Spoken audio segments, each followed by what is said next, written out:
Alléluia. Moi, je suis content de pouvoir servir Dieu. Le Seigneur a mis un petit mot sur mon cœur. Alléluia. Amen. Gloire à Dieu. Gloire à Dieu. Vous êtes content de me voir. Je n'ai pas l'habitude.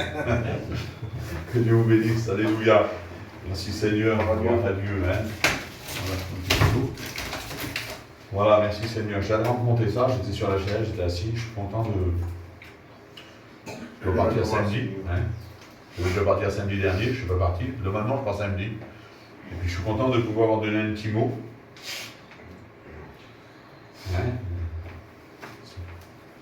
La part de Dieu, alléluia. Quand on ouvre la Bible, c'est Dieu qui parle, c'est pas moi, vous avez bien compris. J'ai dit ça toujours à Francis. Rien. Gloire à Dieu, alléluia. Rien du tout. Et puis moi, je vois pas moins que des autres. C'est pas faux ce que je vous dis, devant Dieu que c'est vrai. Alléluia. Ça fait 7 mois, Francis, c'est la première fois qu'il vient, ça fait 7 mois aujourd'hui, hier. Enfin, le 15, exactement, on a eu la petite salle, non? Je pensais à ça, ça fait 7 mois qu'on fait des réunions ici, là. Puis ça y est, il y a plein de gens de partis, il y en a qui ont participé à plein de réunions. Puis là, il y en a plein de partis, puis dans quelques temps, ça va s'arrêter ici, mais ça va continuer ailleurs, bien sûr, c'est l'œuvre de Dieu. Vous savez, les réunions, ça ne s'arrêtera jamais, les réunions. Les salles, ils ferment, une autre roue, puis une autre referme, une autre roue, et puis le jour où il n'y aura plus de salle, il n'y aura plus de salle dans le ciel, on aura une réunion éternelle avec le Seigneur. Ça ne s'arrêtera jamais. Et puis je comptais ça, j'étais là, et puis le Seigneur, je comptais ça, ça fait 7 mois. On fait 12 réunions par semaine, par mois, pardon. Ici, je parle. Ça fait 72 réunions. Voilà, je pensais à ça. Ça fait 72 réunions. Et ça veut dire que derrière le petit pépite, là, il y a 70, faut pas dire de bêtises, il y a 70 frères qui ont passé différents. Il y a plein de copains, il y a Boudin qui a passé, il y a moi, il y a plein d'autres frères. Il y en a des dizaines qui ont passé derrière, là. Et puis, écoutez, je pensais à ça parce que regardez ce que dit la Bible. Regardez ce que dit la parole du Seigneur. Le Seigneur, c'est celui qui travaille avec ses ouvriers. Vous savez que Dieu travaille avec ses ouvriers. C'est l'œuvre de Dieu, c'est pas l'œuvre d'un homme. C'est pas que les réunions sont faites, c'est pas la volonté d'un homme. Et puis même que toi tu es là ce soir, c'est même pas ta volonté à toi non plus en réalité. Parce que le Seigneur il dit quand je serai élevé entre le ciel et la terre, j'attirerai tous les hommes à moi et toutes les femmes, c'est lui qui nous a attirés. C'est lui qui a mis dans notre cœur, au frère Francis, aussi aux deux Alexandre qui sont là, parce qu'ils ne sont pas ici avec la caravane, de venir, le Seigneur l'a mis dans leur cœur, venir à l'autre midi, j'ai un petit mot à vous dire. Et puis vous êtes là, il a un petit mot à vous dire aussi, le Seigneur. Amen. Et puis écoutez, le Seigneur, il travaille avec ses serviteurs. Gloire à Dieu. Vous savez, c'est comme la Bible dit, là, c'est la parole. On efface l'homme. Jean de Baptiste, il disait ça. Puis Jean de Baptiste, c'est pas moi, Jean de Baptiste, il n'y a pas plus grand que Jean de Baptiste. Jean de Baptiste, c'est le plus grand prophète de la Bible. Parce que les hommes ont annoncé la venue du Christ, mais lui, il l'a présenté, lui, il l'a baptisé. Il n'y a pas plus grand que Jean de Baptiste. Jean de Baptiste, c'était le cousin en plus à Jésus. Écoutez, il n'y a pas plus grand que dans la Bible que Jean de Baptiste, à part Jésus. Bien sûr, je ne parle pas de Jésus, vous avez bien compris. En homme, il n'y a pas plus grand que lui. Et lui, vous savez ce qu'il va dire? Il va dire ça, il va dire, moi, je suis une voix. Puis on n'est rien, nous, en vérité. On n'est rien devant Dieu, on n'est rien.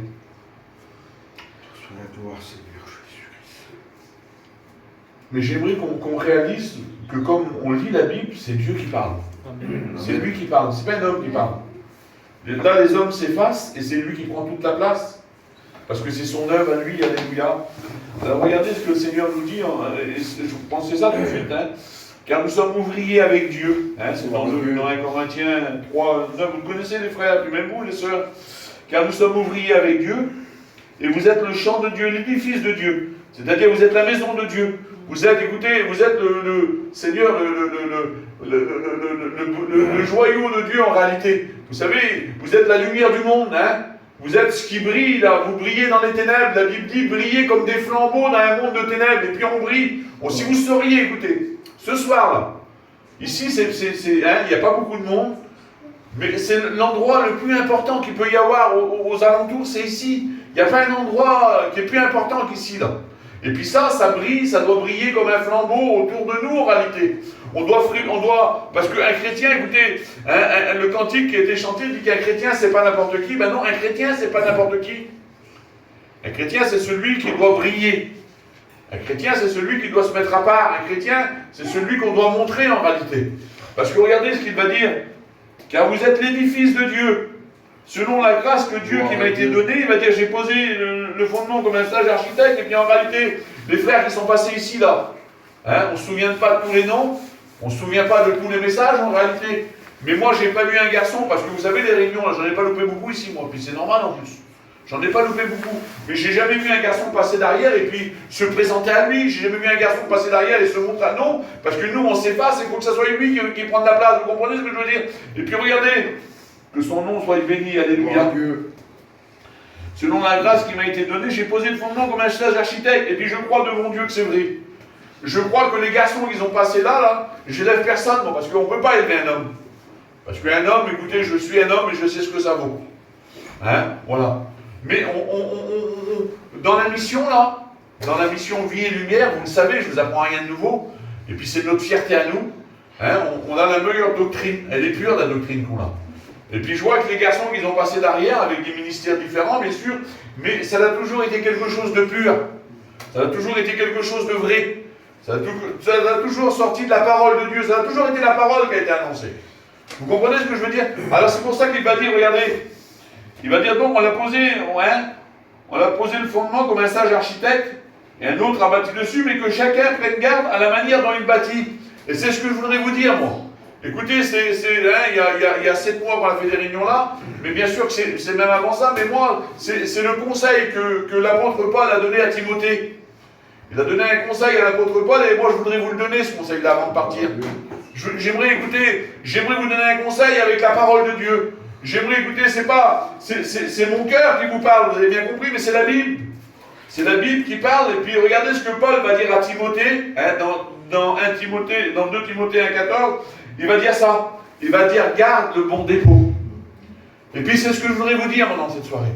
Que tout ce que vous avez reçu là, toutes les bénédictions, parce que écoutez, on a passé quelques moments ensemble, hein, et puis il y a eu plein de bénédictions, puis vous savez, c'est pas terminé les bénédictions encore, mais ce que vous avez reçu jusqu'à présent là, la parole que vous avez écoutée, les messages qui ont tombé dans votre cœur, écoutez, la semence qui a tombé dans votre cœur et qui a produit un fruit, parce que comme la semence est semée, vous savez, la Bible c'est une semence, nous on est des semeurs, nous. On sème la parole, hein, il y en a qui, écoutez, on sème la parole. Et la parole est semée différente avec des personnes différentes, mais c'est toujours la parole qui est semée. Et comme la parole est semée, elle tombe dans un cœur. Et comme la semence, elle tombe dans un cœur, et bien obligatoirement, ça porte du fruit. Ça porte un bon fruit en réalité, parce que c'est une bonne semence. Vous savez, on ne peut pas, si on sème la parole de Dieu, on ne peut pas semer un mauvais fruit, parce que la parole de Dieu, elle est bonne, alléluia. Et puis ça a été semé dans vos cœurs. Et puis cette semence, elle va porter un fruit. Parce que si elle porte fruit, en réalité, il n'y a pas de fruit par rapport à la semence, ça ne sert à rien. Mais la Bible, ce n'est pas quelque chose de stérile, c'est quelque chose de vivant. C'est quelque chose qui est capable de donner la vie, c'est quelque chose qui est capable de donner un sens à une vie. Puis on l'a écouté par rapport au témoignage.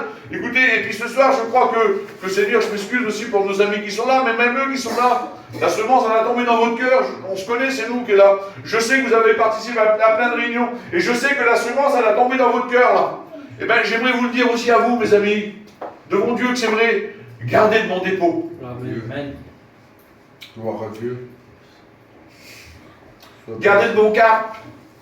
Gardez la bonne direction. Écoutez, la Bible dit, hein, on disait ça tout à l'heure avec les copains, ayez les regards sur Jésus. Ayez que votre regard, là, écoutez, que votre regard soit toujours en direction de la croix. Toujours en direction de Jésus. Et gardez le bon dépôt. Gardez ce que Jésus a mis dans nos cœurs. Gardez les promesses que Dieu nous a fait. Gardez ce que lui il a fait, parce que regardez ce qu'il va dire.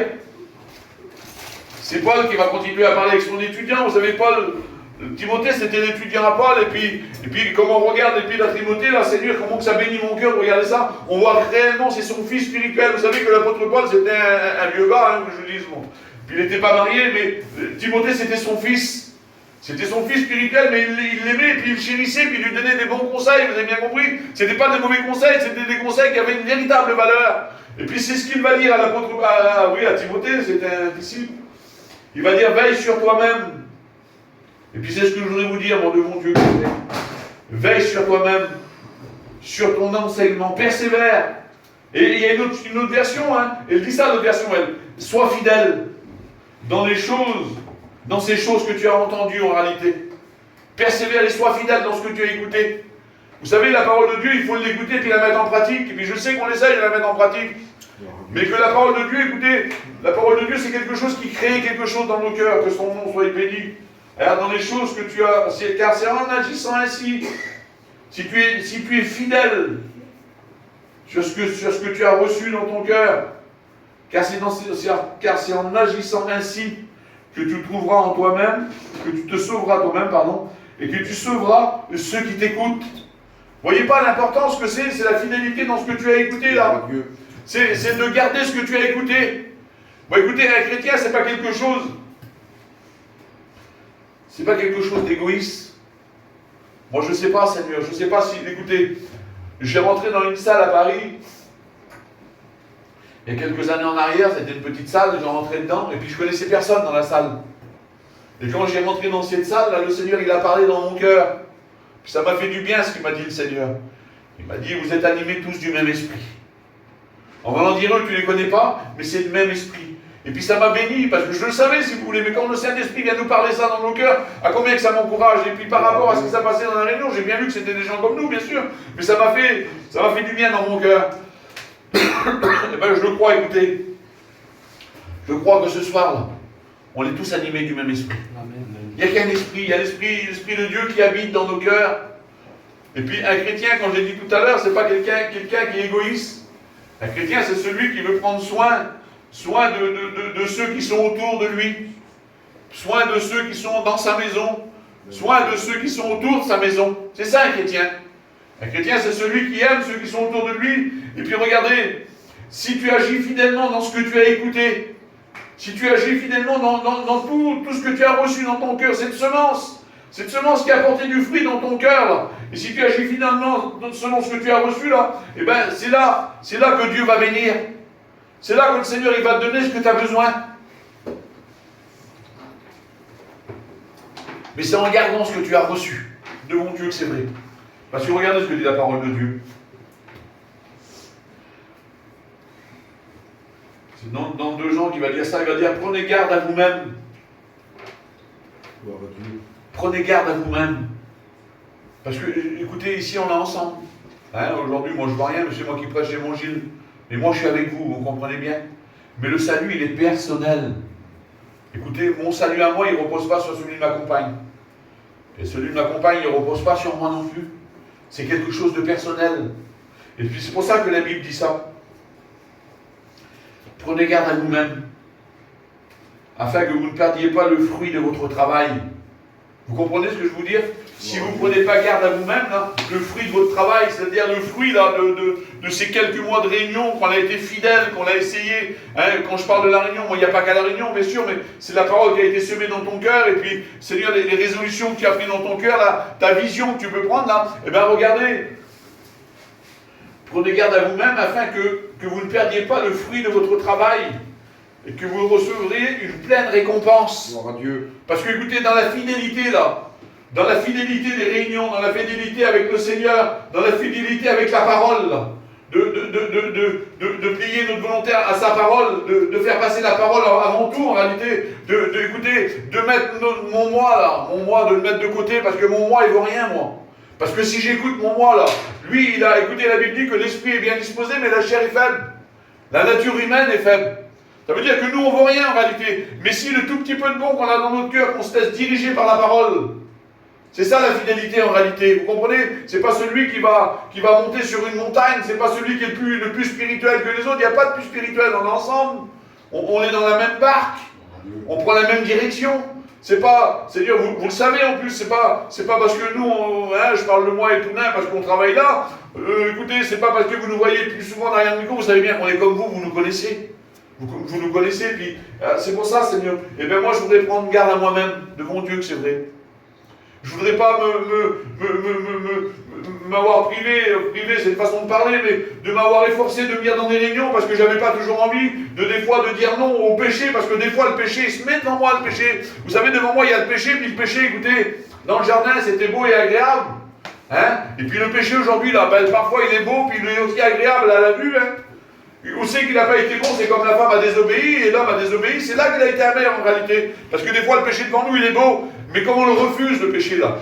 Comme on le refuse en réalité. Eh bien écoutez, comme on le refuse là de mon Dieu, eh bien c'est quelque chose de bon. C'est bon pour notre vie spirituelle, ça. Et on l'a fait. On l'a fait, puis je vais encore le faire, ça, moi. Vous comprenez? Alors c'est pour ça que je veux prendre garde à moi-même. Je veux pas... Regardez ce que Jésus va dire. L'évangile de Matthieu, Jésus va dire, regardez ce que c'est marqué. Jésus leur dit, prenez garde que personne ne vous séduise. Et puis c'est ce que je voudrais vous dire, moi. Prenez garde que personne ne vous séduise. Ne vous laissez pas séduire par les autres. Ne vous laissez pas séduire par votre... Seigneur, par votre être intérieur, parce que vous savez que c'est un combat. Vous savez que le plus grand ennemi de l'homme, écoutez, je vous dis ça parce que vous le savez, le plus grand ennemi de l'homme, c'est pas le diable, hein. Parce que nous, on voit toujours le diable. C'est vrai que le diable, c'est notre ennemi juré, il a juré notre père. Mais le plus grand ennemi de l'homme, ben écoutez, c'est l'homme. Mon plus grand ennemi, à moi, c'est pas le diable, c'est moi. Vous comprenez? Et c'est pour ça que Job va dire ça, j'ai déjà dit tout à l'heure, mais je le répète. Il va dire, j'ai fait plier ma volonté. C'est-à-dire, j'ai fait plier mon moi, là. Vous voyez mon moi, là? Je l'ai fait plier selon ta volonté à toi. C'est pas mon moi qui l'emporte. Parce que mon moi, là, lui, il va m'emmener en enfer si je l'écoute. Vous comprenez ce que je veux dire? Écoutez, la Bible dit que celui qui veut... Hein, il va dire ça, le Seigneur Jésus, c'est simple. Celui qui veut sauver sa vie, la perdra. C'est spirituel. Celui qui veut garder sa vie, là, eh bien, il perdra sa vie. Mais il dit celui qui perd sa vie à cause de moi. Celui qui veut garder son être, il la perdra. Mais celui qui veut perdre sa vie à cause de moi, eh bien, il vivra même s'il meurt. Amen. Il trouvera la véritable vie, la vie éternelle. Gloire à Dieu. La vie éternelle avec Dieu. Parce qu'il y a la vie éternelle. Écoutez, la vie éternelle, c'est pour tous les hommes. Vous avez bien compris, vous le savez aujourd'hui, que la vie éternelle est pour tous les hommes.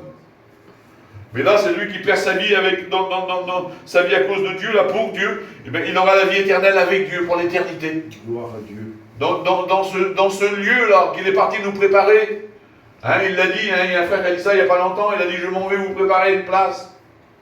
Afin que là où je suis, vous y soyez aussi. C'est ça le désir de Dieu. C'est pour ça que le Seigneur, il voudrait vous dire dans cette soirée-là, écoutez, gardez le bon dépôt. Gardez les bonnes résolutions, là. Hein, c'est Job qui va dire ça. Il va dire, à tes résolutions dépendra ton succès. C'est-à-dire, à ta résolution que tu vas prendre ce soir, là, que tu as déjà pris ou que tu prends ce soir, et bien tout dépendra de ton avenir, en réalité. Parce que, hein, voilà, on l'a déjà écouté maintes et maintes fois, hein. Nos choix d'aujourd'hui, là, c'est ce qui fera notre vie de demain, en réalité. Mais des fois, notre choix de demain, là, c'est ce qui fera aussi notre vie pour plus tard, vous avez bien compris. Alors, prenez garde que personne ne vous séduise. Et regardez ce qu'il va dire là. Et puis ça, on le sait, ça. Ça, on le sait tous. J'aimerais vous le rappeler, vous savez. Ne vous y trompez pas. Les mauvaises compagnies corrompent les bonnes mœurs. Gloire à Dieu. Vous comprenez ça? Les mauvaises compagnies corrompent les bonnes mœurs.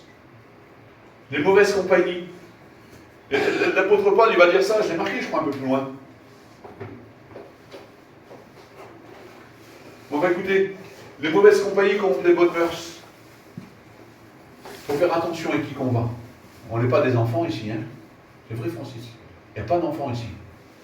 Il n'y a pas d'enfants. Mais écoutez, moi, Seigneur, je ne veux pas être maladroit dans ce que je vais dire. Mais la Bible dit que Dieu va créer, il y a les ténèbres, il va créer la lumière, et la lumière va se séparer d'avec les ténèbres. Il y a une séparation. Parce qu'il faut qu'il y ait entre nous, et puis, Seigneur, avec la mauvaise compagnie, il faut qu'il y ait une séparation. Parce que les mauvaises compagnies, là, moi je l'ai fait ça, moi je vous parle d'une chose que j'ai fait, parce que moi j'ai déjà été avec des mauvaises compagnies.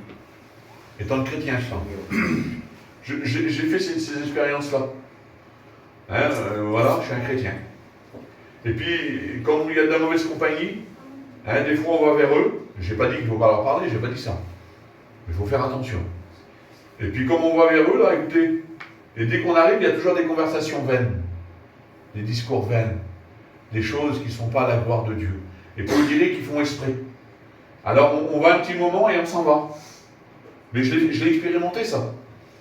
On passe 2 minutes, les conversations ne vont pas, on s'en va. Mais le lendemain, on retourne. Le lendemain, on ne reste pas 2 minutes, on reste 5 minutes. Et hop, on repart. Et puis au bout de 8 jours, si on est toujours attiré par la mauvaise compagnie, là, c'est plus 5 minutes qu'on reste. C'est un quart d'heure. Et après leur conversation, ça ne nous gêne plus. Vous comprenez ce que je veux dire? Et puis après, on n'est plus. Écoutez, on peut pas. C'est pour ça que la Bible dit que les mauvaises compagnies corrompent les bonnes mœurs. Parce que les bonnes résolutions que j'avais prises avant, moi, par rapport à des mauvaises compagnies, eh bien, les résolutions s'en vont. Vous comprenez ce que je veux dire? C'est pour ça que l'apôtre Paul va le dire, c'est ça, je me répète ce soir, mais ça ne me dérange pas de me répéter. Garde le bon dépôt. Seigneur, écoutez, il va dire, fuis les passions de ta jeunesse, recherche la paix, avec ceux qui recherchent la paix en réalité. Vous comprenez? Et je m'excuse pour nos amis qui sont là, hein? Mais un chrétien, on n'est pas dans une bulle, nous. On n'est pas dans une bulle. Mais on doit s'entretenir ensemble. Regardez ce que dit la parole. C'est bon, regardez ce qu'il va dire. Celui qui fréquente les sages devient sage. Celui qui fréquente les sages devient sage. Mais celui qui se plaît avec des insensés s'en trouve mal. Et puis ça, on a expérimenté ça. Vous savez, hein, Seigneur, je ne voudrais pas aller trop loin parce que ça ne sert à rien. Je vais rester sur la parole plutôt. Regardez ce que Paul va dire à Timothée. Et puis c'est ce que je voudrais vous dire, moi. Et puis je le fais. Je me permets de vous le dire parce que de mon Dieu que je fais. Je ne le dirai pas autrement. Mais moi, je le fais. Je le fais parce que ce n'est pas dans ma nature. Avant, c'était ma nature. Avant, c'était ma nature. Mais aujourd'hui, moi, je suis un chrétien. Je suis un vrai chrétien. Un super, pas un grand, je suis un vrai chrétien. Je suis né de nouveau. Et je veux plaire à Dieu. Voilà, tout simplement. Je ne dis pas ça, vous avez bien compris. Je ne veux pas toujours m'abaisser non plus. Parce que je suis un chrétien, un enfant de Dieu. J'ai reçu Dieu dans ma vie, il est dans mon cœur. Il me parle, je le connais. Il me parle, j'y parle toute la journée. Je vis avec Jésus. Je parle plus souvent à Jésus que je parle avec ma femme. Devant Dieu, ça va. J'ai trouvé le vrai trésor, alléluia. J'ai trouvé la perle de grand prix. J'ai écouté un petit cantique il y a 2-3 jours, souvent je l'écoute. J'ai trouvé un ami. Hein? Non, c'est un ami. Quelqu'un qui met sa main sur ton épaule et qui comprend son grand discours. Et bien devant Dieu que lui, je sais que vous l'avez rencontré, il n'y a pas que moi. Hein. Mais c'est mon ami, alléluia. Lui, il me connaît, et moi je le connais. Et puis moi, je veux plaire à mon ami. Je veux lui plaire à mon ami. Quand on aime bien quelqu'un, on veut lui plaire, c'est normal. Et bien moi, je veux plaire à mon ami. Hein, je préfère lui plaire à lui que plaire au monde. L'autre Paul va dire ça, si je cherche pas à plaire aux hommes, je ne serai pas serviteur de Dieu. Je ne cherche pas à plaire aux hommes, je cherche à plaire à Dieu. Puis regardez ce qu'il dit, évite les discussions vaines. Ne perds pas ton temps avec ces conversations mondaines, sans valeur spirituelle. Vous comprenez ça? Tu perds ton temps avec rien. Tout cela pour un seul résultat, c'est pour défavoriser les progrès et l'impiété, en sorte que les hommes s'éloignent de Dieu. Vous comprenez? Éloigne-toi de ces conversations vaines, ces conversations mondaines, ces conversations... Seigneur, mon Dieu, je connais des personnes, écoutez, je connais des personnes dans un cas des je sais ce qu'ils vont me dire, et c'est toujours... Vous savez, il y a un garçon qui m'a dit ça les autres fois, puis ça m'a marqué, et puis c'est pas un chrétien qui m'a dit ça. Il m'a dit, Tony, on ne peut plus parler sur le monde maintenant. Et puis maintenant, il dit, on est pire qu'eux. C'est pas un chrétien qui m'a dit ça. Hein. Comprenez ce que je veux dire? Et puis c'est ça en réalité. C'est ça. Des discussions vaines. Ne perds pas ton temps avec ces conversations mondaines sans valeur spirituelle. Tout cela pour un seul but, le résultat, c'est de t'éloigner de Dieu. Et puis quelle vérité, Seigneur. Quelle vérité de ces conversations qui ne sont pas à la gloire de Dieu. Quelle bonté de parler du Seigneur. Regardez ce qu'il va dire, lui. Hein, regardez, vous le connaissez, c'est le psaume 133, il est merveilleux. Mais je l'ai pris dans une autre version. Hein, je l'ai pris dans Parole vivante. Et je l'ai marqué là. Oh, quel plaisir, quel bonheur lorsque les frères sont en demeure, unis ensemble. C'est comme l'huile parfumée répandue sur la tête, qui descend sur la barbe d'Aaron, qui coule jusqu'au bord de son manteau. C'est comme la rosée qui descend de l'Hermon sur le mont Sion. C'est là que le Seigneur ordonne la bénédiction. Que le nom du Sauveur soit béni et glorifié, alléluia. Et la vie pour toujours, alléluia. Il est bon, il est doux pour des frères demeurer ensemble. Parce que c'est là, écoutez, c'est là que le Seigneur il envoie la bénédiction. De mon Dieu. C'est là, écoutez, il y a une version qui dit ça. C'est là que l'Éternel ordonne à la bénédiction. Des fois, écoutez, Dieu ordonne la bénédiction pour ta vie. Pourquoi que Dieu va ordonner la bénédiction pour ta vie? Parce qu'il se plaît à nous voir. Vous voyez, ce soir, on est là ensemble. On parle de sa part. On va passer un petit moment, on a chanté des cantiques, on a témoigné. Les frères qui ont passé derrière, ils ne se sont pas présentés à eux. Hein. Ils ont présenté ce que Dieu a fait dans leur vie. Vous comprenez bien? Le Seigneur, il est là. Et puis, écoutez, il est fier de nous. Alléluia. Écoutez, regardez, j'ai pris plein d'autres textes, mais j'aimerais juste dire encore un petit texte ou deux, puis après, on va prier le Seigneur. Hein, il est bon, il est doux pour des frères de demeurer ensemble, alléluia. Regardez ce qu'il va dire dans l'Épître aux Hébreux. Cherche à vivre en paix avec tout le monde et forcez-vous de progresser vers une vie sainte. Vous comprenez? La vie spirituelle, c'est des efforts. Ça sera toujours des efforts. Ça sera toujours des efforts. Regardez, une vie sainte sans laquelle nul ne pourra voir le Seigneur, alléluia. C'est pour ça qu'on doit s'efforcer à se présenter. Regardez, il y a un dernier texte et puis après on va prier le Seigneur, alléluia. Je l'ai marqué là. Hein, et c'est pour ça qu'il va dire ça, regardez. Efforce-toi de te présenter devant Dieu comme un homme éprouvé. Un ouvrier qui n'a point à rougir. Vous savez, on doit se promener la tête haute. Vous savez, des fois on voit des personnes, hein, dans le monde, je parle, un petit peu comme cette femme samaritaine. Hein, je ne voudrais pas parler d'elle, mais parce que la Bible dit qu'elle a amené puiser de l'eau là au puits, là, hein, vers midi. Parce que vers midi, voilà, d'après les coutumes, les gens ils sortaient plus vers midi, il faisait trop chaud, puis elle venait là parce qu'il n'y avait personne. Elle ne se promenait pas la tête haute. Vous comprenez? Elle se promenait la tête basse, parce qu'elle avait une vie qui était en porte-à-faux avec la Bible, on va dire. Vous comprenez? Eh bien, que nous ne soyons pas, je ne voudrais pas dire qu'on est comme cette femme-là, bien sûr, mais que nous ne soyons pas comme cette femme-là, nous. Qu'on ne vient pas en baissant la tête, là. Hein, en baissant la tête et puis en disant, Seigneur, qu'est-ce que j'ai encore fait? Non, de mon Dieu. Non, c'est pas comme ça qu'il faut faire.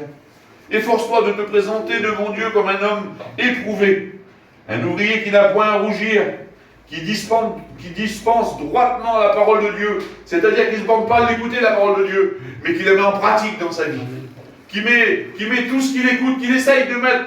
Vous savez, on ne peut pas tout mettre dans notre cœur, mais un petit mot dans notre cœur et on essaye de le faire grandir, alléluia. Et ne soyons pas comme des ouvriers qui n'en ont à rougir. Regardez ce qu'il va dire encore là. Évite les discours vains, car ceux qui les tiennent seront toujours plus dans l'impiété, et leur parole les rongera comme une gangrène. Voyez, c'est ceux qui ont toujours des regards sur les autres, c'est ceux qui ont toujours des conversations vaines. En réalité, non, ça vaut rien, ça. Ça, il faut mettre ça de côté, ça vaut rien. Mais écoutez, il est bon, il est doux pour des frères de demeurer ensemble, de passer un moment ensemble, alléluia. C'est là que l'Éternel envoie la bénédiction. Alors éloigne-toi des conversations vaines, éloigne-toi des mauvaises compagnies, éloigne-toi de ce qui n'est pas la gloire de Dieu. Je suis désolé, écoutez, moi je préfère être tout seul. La Bible dit que vous mieux être tout seul que mal accompagné. Je ne sais pas si la Bible le dit, mais ça se dit dans le monde. Mais écoutez, vaut mieux être tout seul devant Dieu. Vaut mieux être tout seul que mal accompagné, alléluia. Hein, écoutez, on n'est jamais seul, nous, parce que lui vient en nous, alléluia. Amen. Que le nom du Sauveur soit béni et glorifié. Moi, je veux lui plaire. Devant Dieu, je veux lui plaire. Je veux lui plaire. C'est pas facile de lui plaire. Je sais que c'est pas facile. Comme j'ai dit tout à l'heure, l'esprit, écoutez, l'esprit, elle est bien disposée, elle. Mais c'est ma nature, ma vieille nature qui est compliquée. Eh bien, devant Dieu, je voudrais que ma vieille nature, elle meure. Je voudrais, écouter, de toute façon, écoutez, je voudrais la laisser mourir, afin que ça soit ma vie spirituelle qui puisse prendre des forces, alléluia. Que le nom du Sauveur soit béni et glorifié. J'aimerais qu'on prie le Seigneur, alléluia. Et puis j'aimerais surtout, c'est mon désir à moi de mon Dieu, mais je sais que c'est son désir à lui, là. Que tu puisses garder le bon dépôt dans ton cœur. Amen. Que tu puisses garder ce que tu as reçu. Et bien au contraire, devant Dieu, que tu puisses rajouter des bénédictions dans ta vie, alléluia. Que le nom du Sauveur soit béni et glorifié, alléluia. On prie le Seigneur ensemble. Nous voulons te bénir, Seigneur. Nous voulons te rendre grâce. Nous voulons te glorifier. Je veux te glorifier parce que tu es Dieu. Merci pour ta grâce. Merci pour ton amour. Merci parce que tu es notre Dieu. Merci pour la vie en Dieu, en nous. Merci pour tout ce que tu nous as donné. Merci pour cette soirée. Merci pour le petit troupeau qui est là. Bénis l'auditoire qui est là. Seigneur, aide-nous à garder ce que tu nous as donné, Seigneur. Oui, nous ne voulons pas être des citernes crevassées, non, Seigneur. Nous ne voulons pas toujours prendre et puis perdre aussitôt, non, Seigneur. Mais nous voulons garder ce que tu nous as donné. Nous voulons garder le bon dépôt que tu nous as mis dans nos cœurs. Nous voulons garder cette vraie richesse. Seigneur, nous voulons veiller sur elle.